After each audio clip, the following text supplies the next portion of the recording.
Welcome, Mid-America friends. As we have this follow-up Zoom for our Earth Stewardship focus, I want to go through briefly the PowerPoint that I prepared from last time, and then just kind of open it up to your thoughts. I went back and listened to our first meeting, and gosh, I was just still amazed at how many great ideas and activities are out there present in our congregations.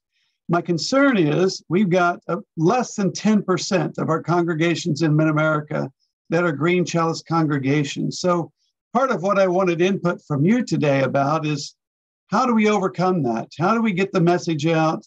I know, Nick, you brought up this specifically last time, that your church situation is such that you don't need one more committee. You're having trouble finding people to serve on the existing ones, let alone a new one. So I know there's some barriers out there, and it seems like maybe one of the best things to do is come at this from a very practical standpoint and just put pen to paper and show the kind of savings that can happen by upgrading. So it's a little bit of short-term pain for long-term gain. But then there's also the theological impetus and the stewardship responsibility that plays into this. So I'd be interested in some of your input on those kind of things. So let me do a screen share with this PowerPoint that I have. We'll walk through this quickly, and then we'll open it up. I am an ambassador for Blessed Tomorrow. They have climate ambassadors. It's a simple little training that each one of you can do, and I'll show that there at the end. Let me make sure I can get to the first slide. Can you all see that? Okay. Yes, we can see you your see screen. something that says goals? The first slide should be Blessed Tomorrow, Caring for Creation Today. Are you not seeing that? No, we're seeing the presentation side of it. Yeah, we're seeing on the left all of your slides, and then in the middle. I see it on the left side of the screen. Yeah, it's a thumbnail on the left, Ron. And what is it? What am I looking for? We're seeing the presentation, like your presenter mode. Like we're seeing there's the slides on the left with the notes underneath. So we're not seeing it in the presentation mode, but like in the preview mode. Still? Yes, yep. Still. In my middle screen, I see the climate and nature. But we're not seeing stuff full screen. Okay, so we're seeing stuff small. Yeah, in small screen, very small print. Right, I'm seeing what you're seeing now. So if any of you are tech wizards, I tried from beginning, I tried from current slide. Is there something else I need to put to start this? Click on the Blessed Tomorrow slide first.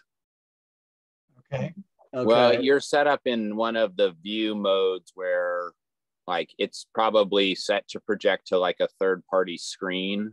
Okay. Which we're not seeing. Like, yeah, so the screen it's sending it to is,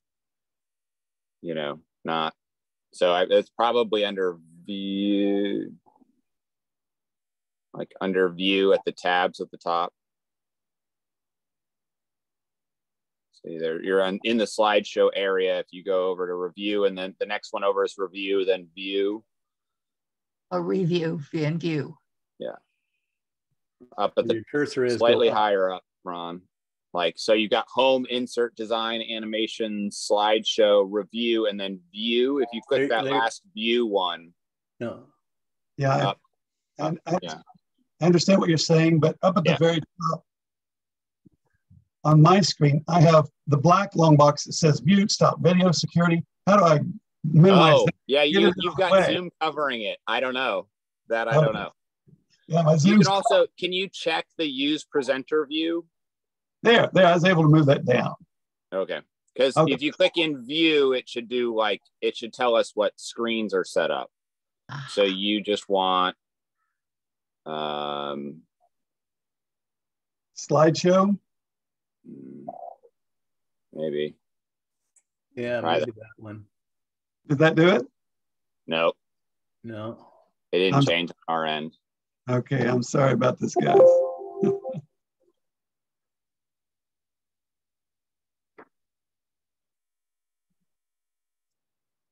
So I'm in view.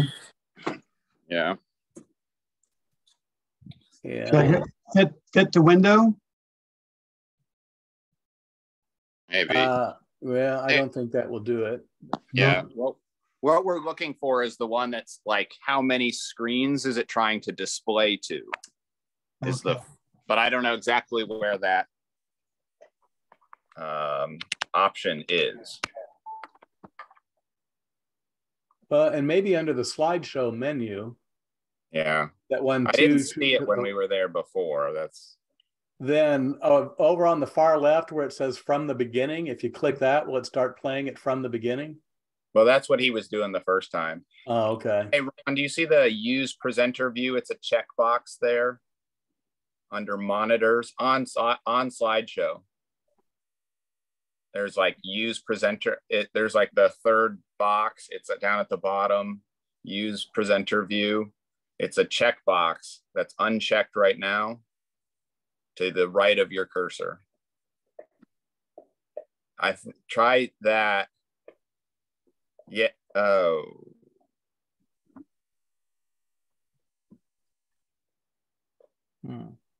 Okay. Now try from the beginning. Because what it's doing is it's showing and this could be something that's set up within Zoom as well, which is the part that I don't know.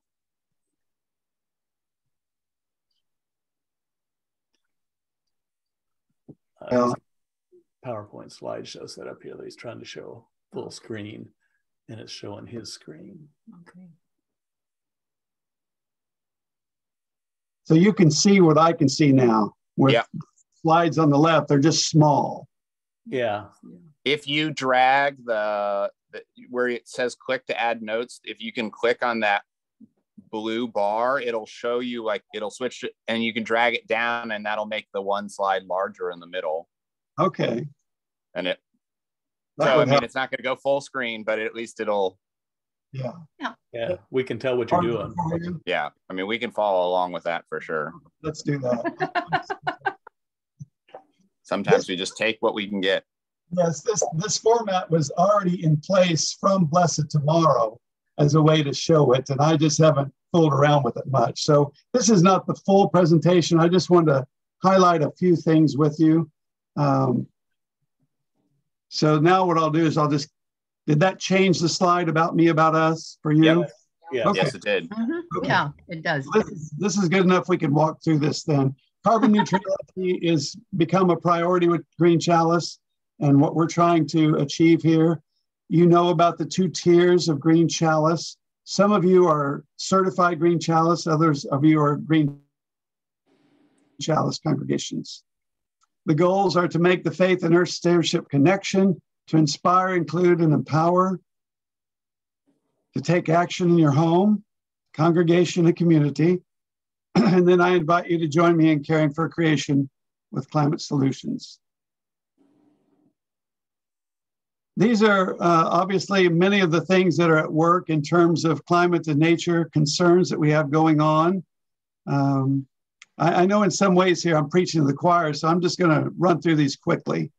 I think this is a pretty helpful slide that talks about the disasters in 2022 right here in the United States, all the different weather events and things that have happened that have caused not only physical and personal devastation, but huge financial devastation as well. And they're all in some way directed to climate change. And this is another barrier I think that we run into as wanting to lead the way in this. We have members in the disciples, as you know, who don't even believe climate change is a real thing.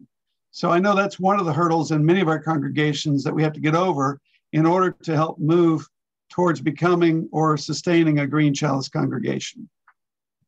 I think this is a helpful slide because we care about these, we care about our changing climate. And all of these issues, all of these contexts are informed and impacted by climate change. Mm-hmm. Blessed Tomorrow has a moving forward guide that kind of stair steps you towards carbon neutrality. And I think it's a really helpful chart. It's something you can order directly from Blessed Tomorrow that helps a congregation or a community take this in small steps towards greater efficiency, climate related. And then these 3 areas are the 3 areas that we can most directly affect with the work that we're doing. I believe it all begins in our home. Unless we're doing some things in our own home, we're kind of a hypocrite to try to lead the way in the wider community. So it has to begin with a very personal level, in my understanding, and then move that out to the congregation and then the wider community. One thing I wanted to bring up is that as I revisited last time was that I think we have a great opportunity for ecumenical effort in this regard. Not only in tapping our youth who care about this issue, but to work ecumenically, not only with other Christian faiths, but with all other faiths. Because as we know, it's an issue that affects everyone regardless of religion. So it's an opportunity for us to help lead the way in terms of the unity of the church and the wider conversation among other faith communities. Here's some very practical things we can do to begin to repair the earth. I referenced in my book tikkun olam, which you're probably familiar with as the Hebrew phrase for reparation of the earth. But here's some very simple things that on an individual basis we can do.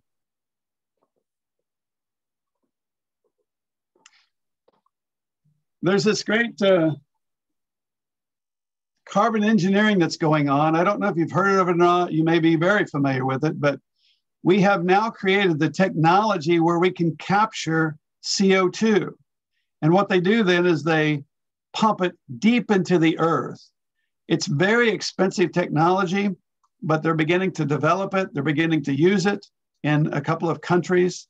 So the question now is, can our technology outpace our damage to the environment? And I think we do have the technology and will develop the technology, but number one, it's incredibly expensive. And number two, not everyone's willing to foot the bill. I mean, who's going to pay for that? Because the benefit isn't directly tangible or immediately beneficial. It's a very small, it's kind of like throwing one starfish back in the ocean. Okay, we made a difference there. But it's something. It's something. And the way we can develop our technology, I think, is hopeful. My preference is to everyone plant trees. That also does draw down. So this is a great quote by Rumi. Sit, be still, and listen, for you are drunk, and we are at the edge of the roof. I think it's a great quote in thinking about where we're at in terms of our world.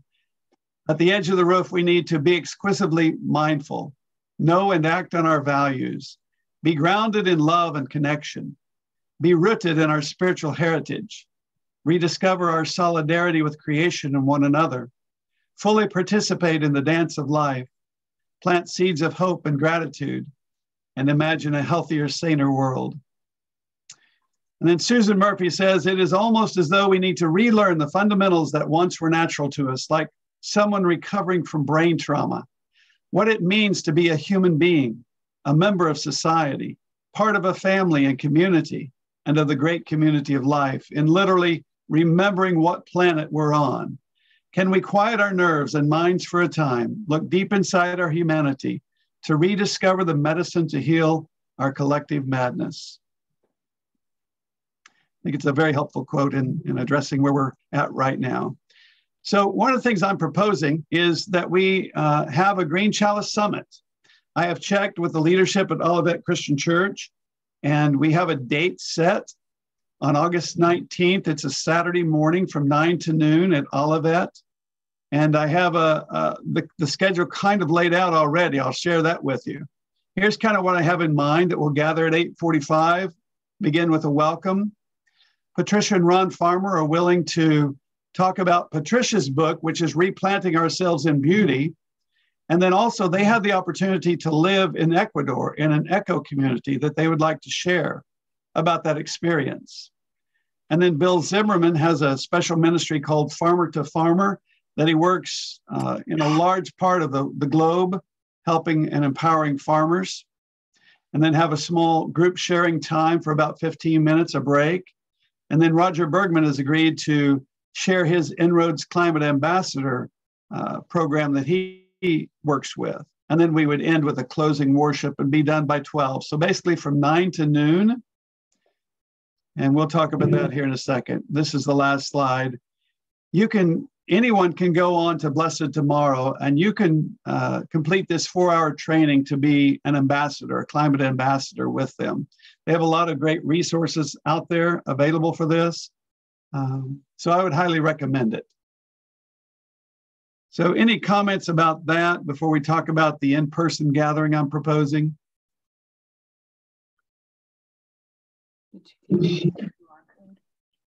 Okay. Well, what do you all think about having an in-person gathering on August 19th at Olivet? Would you be in favor of that? Do you think people would come? I think it's great. I think the trick will be to sort of be clear about who it's for in that way. I'm assuming that you're looking for laity and church leadership to come and not just clergy. Yeah, and that kind of thing. And so thinking about the ways that makes it easier for folks. And then both in the advertising side of it saying, established Green Chalice congregations and one's looking for potential. I think that would be my folks would be receptive to the idea that they get to gather. They're going to be interested in some of the general presentator things, but they're really going to be more interested in being able to meet with other churches that are like-minded and have tried to do or have started or just thinking about doing Green Chalice work.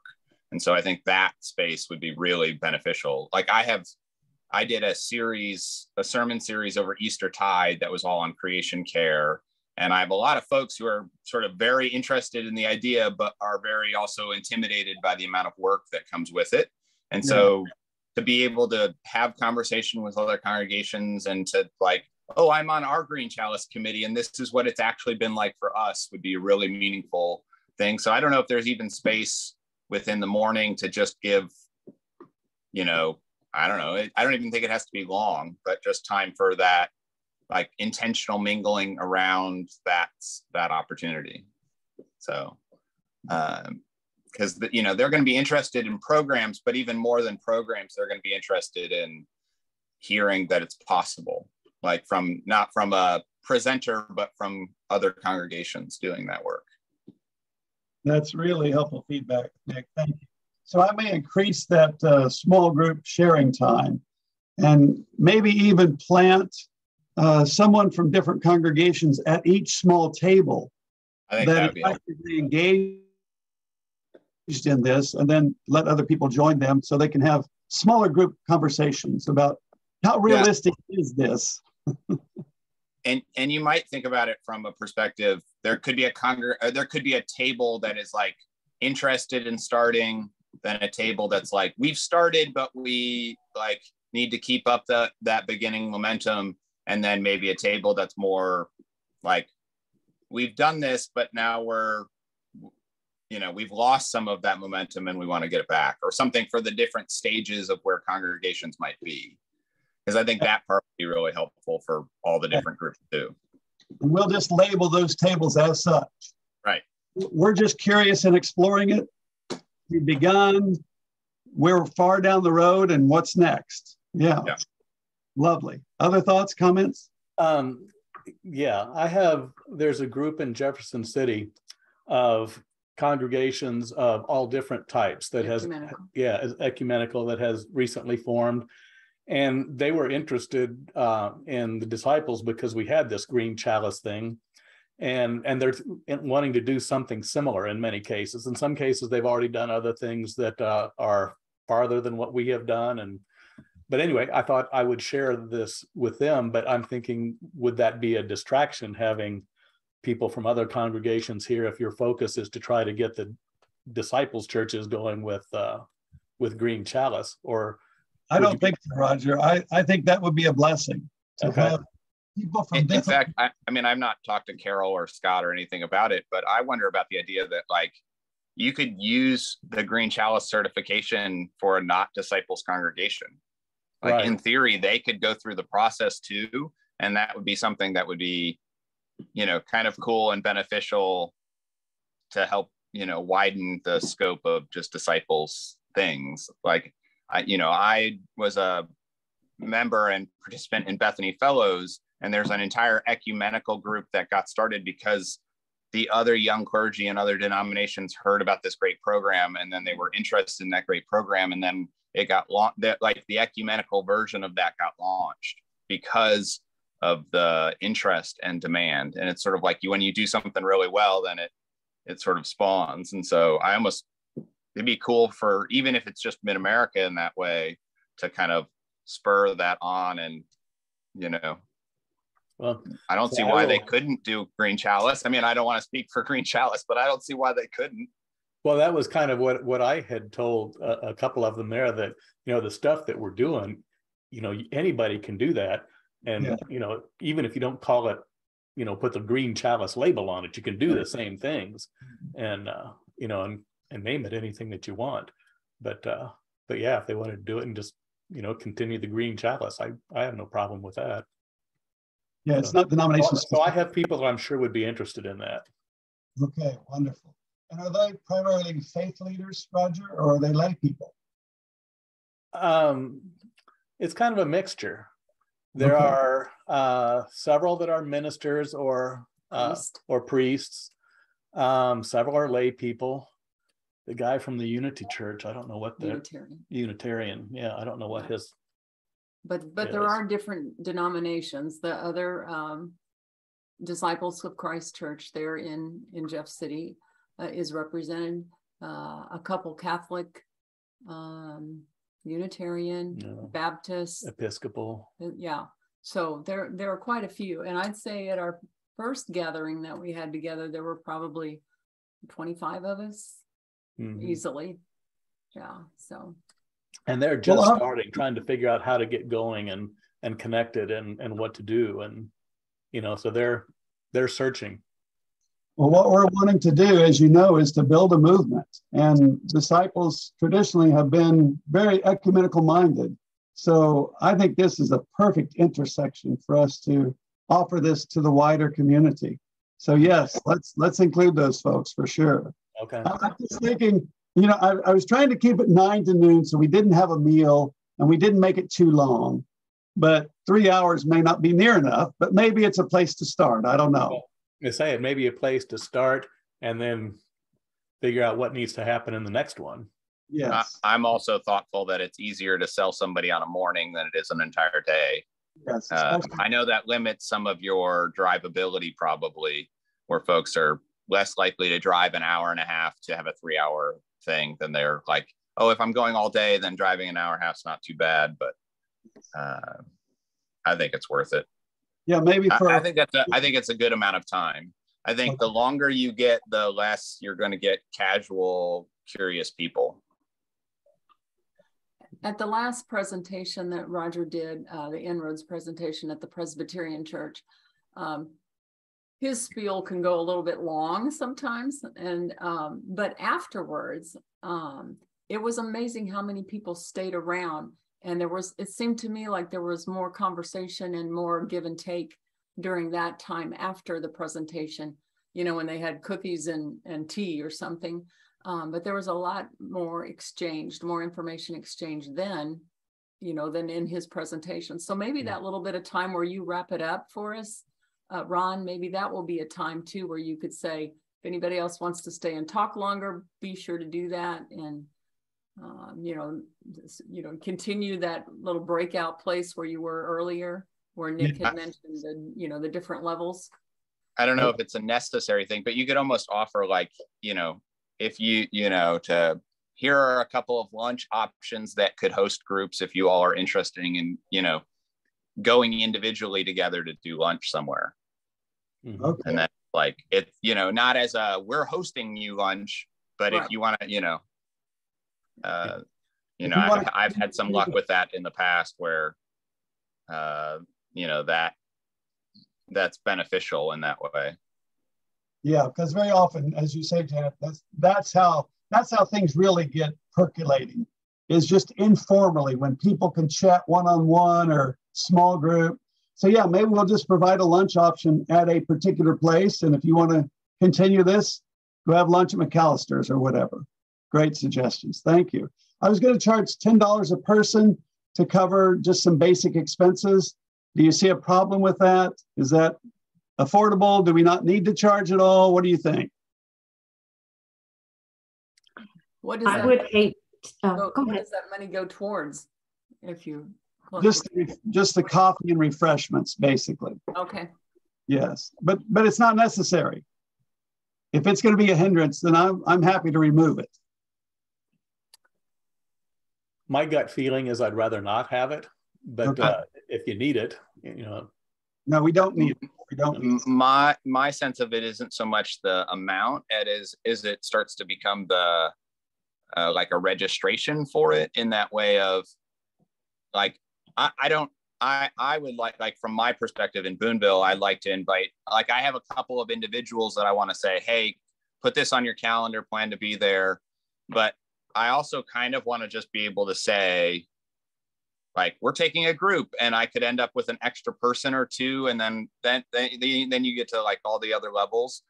Like, I think that's more of a thing that maybe congregations or folks like, you know, that's the thing that maybe we can just say, all right, well, I mean, we'd be happy to, you know, kick in some money as a congregation rather than thinking about it as individual participants. Mm-hmm. Let me say a little bit more about that, because the issue is not the money. What I struggle with all the time with these events is there's some sense that if you don't have some skin in the game, you don't value it. So that's the reason sometimes I'll charge when we don't really even need to charge, because the other piece of it is it allows people to make an upfront commitment that they're going to be there. Because oftentimes when I have a free event, people will say they come, but because they're not putting money towards it, if something else comes up, they won't come. So that's my thinking here, but the money's not necessary. So this will be a free event.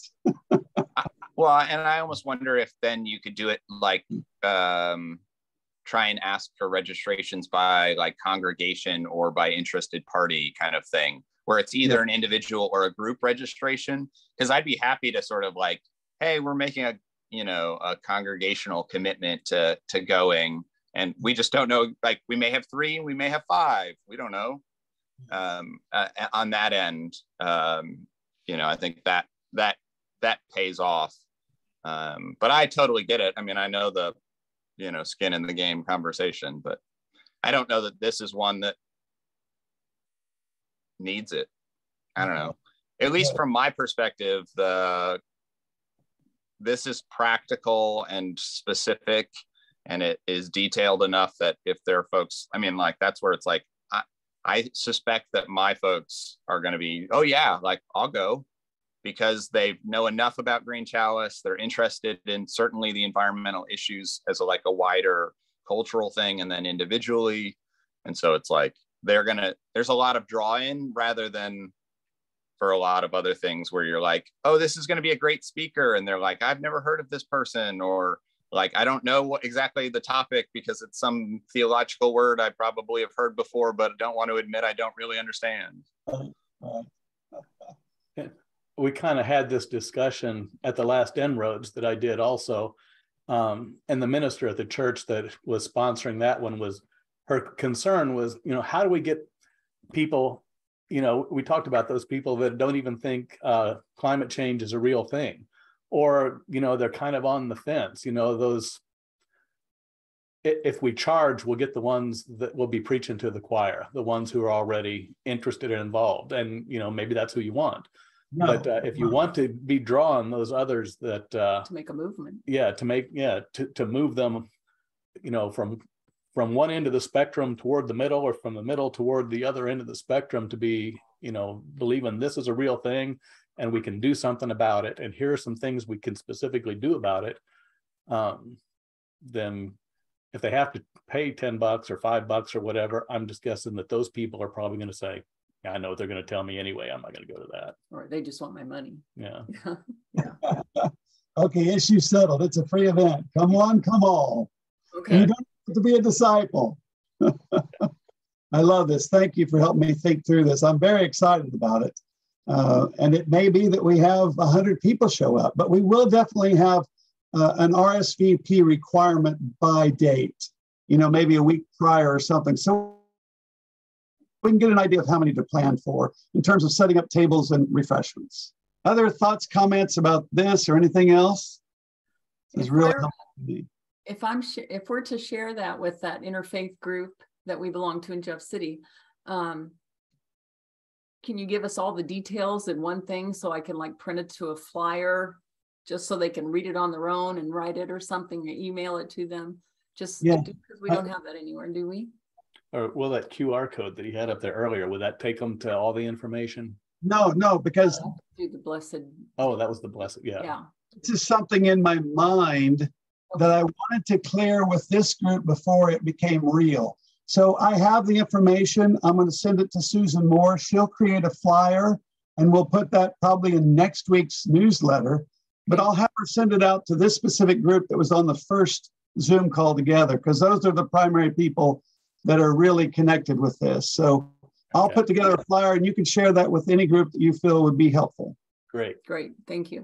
And Ron, if Susan can craft a QR code to go on the flyer, that is sometimes for certain groups of people, the way you sign up for things.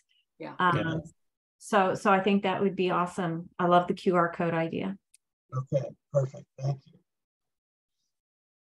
Well, I know that Patricia Farmer did a 4-week group study with my book, and Teresa's getting ready to start doing one at her church in Harrisonville. And I'm actually going to be at the 4th session of that in person, so they can give me feedback about their experience with this. Have any of the others of you heard of it being used in any way yet? I used it as part of the resource for the sermon series that I did. Okay. So I definitely, pulled sections, or I used some of the flows. I kind of decided to do a similar flow that you did in a lot of ways.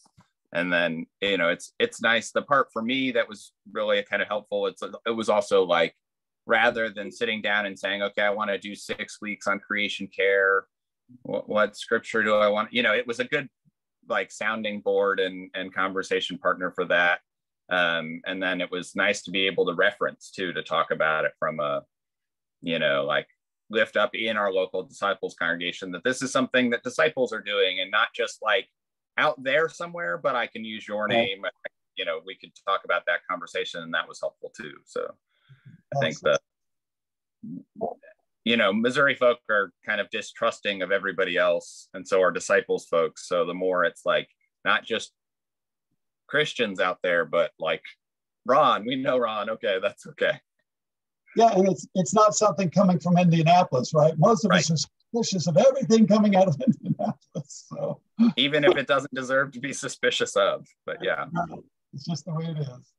Well, thank you for that. All right, any other comments? I'm so glad that you're on board with doing this in-person event. I'm excited to see who shows up and the fruit that comes from that. And great feedback to think of this in terms of where people are at on this journey and cater specifically to those different places on this journey, so everybody can find a place in the conversation at the table. So that's how we'll structure it. Sounds good. Good. Anything else from anybody? Thank you so much for being here today. Again, this will be recorded.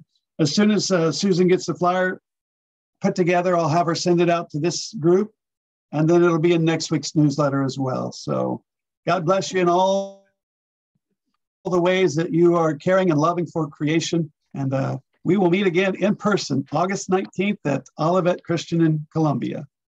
Thank you all. All right. Thanks, Thank Ron. you, Ron. All right. Be well.